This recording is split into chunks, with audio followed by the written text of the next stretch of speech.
अगले हमारे पॉडकास्ट के जो गेस्ट हैं श्री गंगा सागर यादव जी, बहुत बहुत स्वागत है आपका। Thank you. यादव जी, जहाँ मैं देखता हूँ भोजपुरी समाज के लोग जहाँ जाते हैं, विदेश में हो या भारत के किसी भी अन्य राज्यों में जाते हैं, वो अपनी एक अलग छाप छोड़ देते हैं। तो उस पर कुछ मैं आपसे जानना चाहूँगा। देखिए जी, उत्तर प्रदेश के हों चाहे बिहार के हों, जिनको भोजपुरी शब्द से नवाजा जाता है, वास्तव में भोजपुरी बोलते भी हैं। जैसे भोजपुरी से लगी हुई दो तीन भाषाएं हैं, भोजपुरी है, मैथिली है, मगही है, ये भाषा भी भोजपुरी से ही लगी हुई है। जी जी। लेकिन भोजपुरी समाज के लोग मेहनत कश ले होते हैं। जी जी।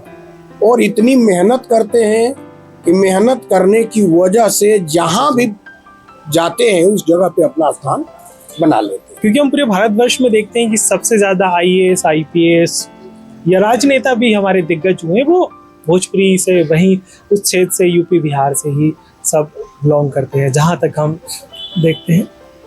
अब मैं आता हूँ, जो हमारा पर्व अभी आने वाला है, छठ माई का त्योहार, ये कब से शुरू हुआ, कहाँ से इसकी शुरुआत हुई? देखिए, छठ पूजा जो है बिहार के मुंगेर जिला से इसकी प्रथम शुरुआत जो है हुई है। और छठ पूजा का मुख्य महत्व जो है प्रकृति से जुड़ा हुआ है। ये कह लीजिए तो प्राकृतिक पूजा है। सूर्य भगवान की आराधना जो है जी जी, शाम के समय अस्ताचल यानी डूबते हुए सूर्य को पूजा केवल भोजपुरी समाज ही करता है। ऐसा क्यों कहा तो जाता है कि इस उगते हुए सूरज की पूजा करना चाहिए, जल चढ़ाना चाहिए। और मैं देखता हूँ, मेरे घर में भी मैं वर्षों से देखता आ रहा हूँ कि उगते हुए सूरज को हम जल चढ़ाते हैं। तो फिर भोजपुरी समाज के लोग उल्टी दिशा में क्यों है कि भैया डूबते हुए सूरज को जल चढ़ा रहे हैं? यही भोजपुरी समाज की जो है प्रधानता है। जी। भोजपुरी समाज अपने आराध्य देव को अस्त होते समय भी प्रणाम करते हैं जी। और उनको अर्घ दे करके, और इनके मन के अंदर, जब अभी थोड़ी देर पहले मेहनत की बात किया, भोजपुरी समाज के मन के अंदर इनको विश्वास जी, प्रगाढ़ विश्वास है कि कल सूर्य उदय होगा। जी जी। तो अस्ताचल सूर्य को भी अर्घ देते हैं और प्रणाम करते हैं, और सुबेरे उदय होने वाले सूर्य को भी हम प्रणाम करते हैं और अर्घ देते हैं। हम जैसे मैं आज के समय में मैं देखता हूँ, अगर छठी माई के ऊपर जो गीत गाए गए हैं, जो लोकगीत गाए, बहुत प्रचलित है, सब सुनते हैं। लेकिन वहीं हम वहाँ की इंडस्ट्री, फिल्म इंडस्ट्री के बारे में बात करें तो लोग उसको थोड़ा ठीक नहीं मानते हैं। वल्गैरिटी हम थोड़ी सी देखते हैं या उस तरह की सब। ऐसा क्यों? इतनी एजुकेटेड लोग हैं, इंटेलेक्चुअल लोग हैं, लेकिन फिर भी थोड़ा सा वहाँ का कहते हैं कि पिछड़ा हुआ क्षेत्र है। ऐसा क्यों? सबसे ज़्यादा एजुकेशन होने के बाद भी पिछड़ा हुआ है। देखिए, जो छठ पूजा का स्टार्टिंग है वो झीलों, तालाबों, नदियों को किनारे हुआ है। और नदी के आसपास के जो वातावरण है, थोड़ा सा गरीबी के तरफ भी हम देखें तो है, ऐसा नहीं आज भी है। जी जी। दूसरी चीज की सोच सबकी अलग अलग होती है। यदि पूजा की हम बात करें, ये पूजा हमारा आस्था का विषय है, इसीलिए छठ पूजा को लोक आस्था की विषय बोलते हैं। अब लोक आस्था के विषय में फिल्मी दुनिया वाले क्या सोचते हैं वो उनका जो है विचार है, उनका सोच है। लेकिन भारत ही नहीं, पूरी विश्व में छठ की महत्ता इतनी बढ़ गई है कि फिल्मी दुनिया वाला उसको अवलोकन करना चाहिए कि छठ इतना महान पर्व नहीं होता तो विश्व में क्यों फैलता। सही बात। ऐसी कोई पूजा नहीं है जो विश्व में फैली हो, लेकिन छठ पूजा जो है विश्व में फैली हो। और भारत सरकार को विशेष करके इसके लिए अभी कई हजार ट्रेनों को अलग अलग क्षेत्रों से संचालन करना पड़ रहा है। ये इतना महान पर्व है, तो फिल्मी दुनिया वालों को इस पे सोचना जरूर चाहिए। एक समय था जब नालंदा, तक्षशिला जैसे विश्वविद्यालय थे जिन्होंने हमें विश्व गुरु बनाया, विश्व गुरु की उपाधि दी। अगर आज भी वैसे विश्वविद्यालय होते तो क्या आज का बिहार अलग होता? बिल्कुल और छवि होती है आज के बिहार? बिल्कुल बिल्कुल सत्य बात है। उस तरह के विश्वविद्यालय जो उस समय तक शिला नालंदा विश्वविद्यालय हुआ करता था, आज नहीं है।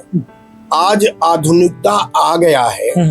आधुनिकता में पुरातन में बहुत बड़ा अंतर है। पहले की जो वैज्ञानिक सोच थी, उस वैज्ञानिक सोच के आज विश्वविद्यालय कहीं भी नहीं। उस समय के वैज्ञानिक सोच को यदि देखा जाए तो हम पुनः अपने छठ पूजा पे उसको जोड़ते हैं। एक कहावत है कि जी इस छठ पूजा के पहले शरीर में कुष्ठ रोग बिहार में शुरुआत हुआ। जी किसी हमारे महात्मा ने उस कुष्ठ रोग का निवारण षष्ठी के दिन जी जी गंगा में स्नान करके और कमर भर सीने भर पानी में खड़ा होकर के और अंजलि से ऐसे अर्घ सूर्य को देने की बात कही, और उससे जो सूर्य की किरणें की जो क्षितिज सामने आया, उससे क्षय रोग समाप्त हो गया। उस दिन से भी यह छठ पूजा का महत्व और बढ़ गया, क्योंकि शुरुआत जो है षष्ठी के दिन हुआ था। तो पुराने जो आपने विश्वविद्यालय की बात कही, उनमें इतनी बड़ी वैज्ञानिक सोच हुआ करती थी। इस तरह की बात आज नहीं है। आधुनिकता बहुत कुछ आगे लेके जा रहा है, लेकिन जितना आज सोचा जा रहा है उससे कई गुना ज्यादा पहले के ऋषि मुनि सोच लिया करते। जी जी आज के हमारा जो यूथ है, युवा है, हम उसे देख रहे हैं कि ग्लैमरिस्टिक हो रहा है, बहुत ज्यादा ग्लैमर की दुनिया में, आधुनिकता में उलझा हुआ। क्या वो भी छठ के त्योहार वैसे ही बनाते हैं जैसे आप बनाया करते थे? क्या उनके अंदर भी छठ माई के प्रति वही भाव जो आपके अंदर थे? देखिए, बिल्कुल जैसा आपका घर का समाज का माहौल रहेगा, वैसे ही हमारे आने वाली पीढ़ियां सीखेंगी। हम लोग भी इस पूजा के प्रति इतना जागरूक हुए तब जब हमारे माता पिता पूर्वजों ने इस पूजा को करते आए, हमको बतलाए। वैसे ही हम लोग भी अपने समाज के अंदर गोष्ठियां करके, सामाजिक बैठक करके, कार्यक्रम करके, अपने परिवार में बात करके आगे इस छठ पूजा के महत्व को हमारी आने वाली पीढ़ियां समझें, इस पे हम लोगों का पूर्ण ध्यान रहता है और रहेगा। और बच्चे लोग, आप उस पूजा के आने वाले 27 तारीख को आप लोग देखिएगा, हम लोगों से ज्यादा उत्साह में हमारे परिवार के अंदर आने वाले बच्चों को रहता है। तो मैं जानता हूं कि भविष्य में भी ये छठ पूजा जो है हमारे बच्चों के अंदर भी पूरी तैयारी के साथ और उल्लास के साथ चलेगा। हाँ, उत्सुकता तो देखने को मिलती है, क्योंकि जब मैं पत्रकारिता का अध्ययन कर रहा था उस दौरान हमारे फिल्म मेकिंग करके एक डिपार्टमेंट है, तो वहाँ के जो विद्यार्थी थे उन्होंने छठ माई के ऊपर कुछ सॉन्ग रिलीज करे थे, कुछ शॉर्ट डॉक्यूमेंट्रीज बनाई थी उन्होंने। तो उस तरीके के काफ़ी उन लोगों ने काम किया, जिससे डिजिटाइज करके आज हम देखते हैं ना, जो संगीत है वो उतनी खूबसूरती से प्रस्तुत किया जा रहा है उस तरीके से। तो युवा अपनी दिलचस्पी, अपनी रुचि, श्रद्धा उसमें दिखा रहे हैं। तो बहुत अच्छा लगा आपसे चर्चा करके। बहुत बहुत धन्यवाद गंगा सागर जी आपका। इसी तरह आप समाज में अपना योगदान देते रहे, युवाओं को मार्गदर्शन करते रहे। बहुत बहुत धन्यवाद। एक और जानकारी आपको दे दूं, छठ पूजा आपको ऐसे समय पर होता है कि नए नए प्राकृतिक अनाज, फलों की इस समय भी आवक रहता है। दो समय होता है सबसे ज्यादा अनाज और फल आने का, एक गर्मी में, एक इस समय। नवरात्रि के पूजा के समय भी अनाज नए आ जाते हैं, उसी तरह इस समय भी आपके यहाँ धान, कोदो, सावा, साठी, ये तमाम फल आ जाते हैं। नारियल, संतरा, अमरूद, सेब, तमाम फल आ जाते हैं। और यह प्रकृति की पूजा उस दिन छठ की छठा देखने को बनता है कि कितनी तरह की फलों के साथ डलिया सजा के हमारी माताएं और बहनें आती हैं, और तरह तरह के फल जो हमारे बच्चे नहीं देखे रहते हैं उनको वो देखने के मिलता है। आज की पीढ़ियां भूल न पाए तो एक शकरकंद लोग कहते हैं उसको, हम लोग भोजपुरी में कोन कह देते हैं, सुथनी, अरबी, तमाम तरह के फल को चढ़ाया जाता है और इससे पूजा किया जाता है। छठ माई की कृपा आगे सब पे बने रहे, आप सब पे बने रहे और आने वाली पीढ़ियां इस छठ पूजा को और आगे ले जाए, इन्हीं शुभकामनाओं के साथ। जी, बहुत बहुत धन्यवाद आपका गंगा सागर जी हमसे बात करने के लिए। बहुत अच्छा लगा, बहुत विस्तार से हमने छठ माई के ऊपर, भोजपुरी समाज के ऊपर आपसे जाना, युवा किस तरीके से जुड़ रहे हैं उस विषय में जाना। बहुत बहुत धन्यवाद।